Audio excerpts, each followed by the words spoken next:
There's a compelling story in the news wires from Texas tonight about a former drug enforcement cop, and a very effective one, who now wants to instruct people on how to avoid arrest for marijuana possession. Barry Cooper is the CEO of NeverGetBusted.com, a site he will launch by this weekend. He is under fire, of course, from his former colleagues in law enforcement. He joins us now to tell us his story. Mr. Cooper, thanks for coming on. Hey, Tucker, glad to be here. So why in the world would you, as a former drug enforcement officer, want to help people use drugs? Well, that's not what it's about. Our DVD is about protecting our, I'm using the First Amendment to the Constitution, freedom of speech, to protect our ever-eroding and quickly eroding Fourth Amendment to the Constitution that guarantees American citizens protection against illegal search and seizure. That's the thrust of this DVD.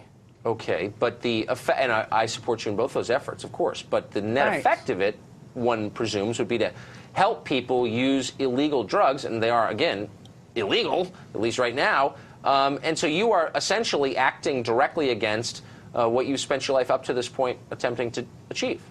Well, not completely true. My colleagues that joined me with LEAP.cc, Law Enforcement Against Prohibition, there's 6,500 members and 600 current law enforcement officers, judges, and politicians. We travel around and we speak why we need to lift prohibition on the illegal drugs. It didn't work for alcohol. It put alcohol into the hands of the Al Capones, who started shooting the police officers, and people started dying. And once we realized our mistake with the prohibition, we lifted the prohibition, put the alcohol in the hands of the government, where it was regulated, and all the killing stopped. Well, actually, Mr. Cooper, if I could just interrupt you, there's one historical note. I'm not a big fan of the drug war. I often attack it. However, prohibition worked pretty well. Deaths from cirrhosis due to drinking dropped dramatically when booze became illegal. If you want to prevent people from doing something, making it illegal actually works. I mean, there's not a lot of petty larceny in Saudi Arabia because you lose your hand if you do it. I mean, if you see what I mean. Okay, no, prohibition doesn't work. The first recorded case of prohibition was in Genesis with Adam and Eve, and you only had one cop, which was God, to watch two people. They couldn't eat the fruit, and they ate the fruit.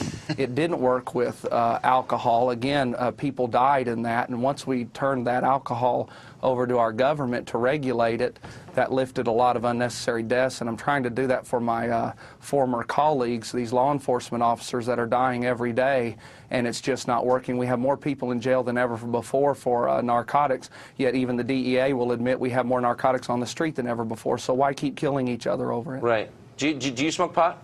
No, sir, absolutely not. So you don't use any illegal drugs? No, sir, absolutely not. This is a purely principled stand you're taking? Yes, sir. We have 750,000 people per year that go to government cages for marijuana. You cannot overdose on marijuana. You can on alcohol.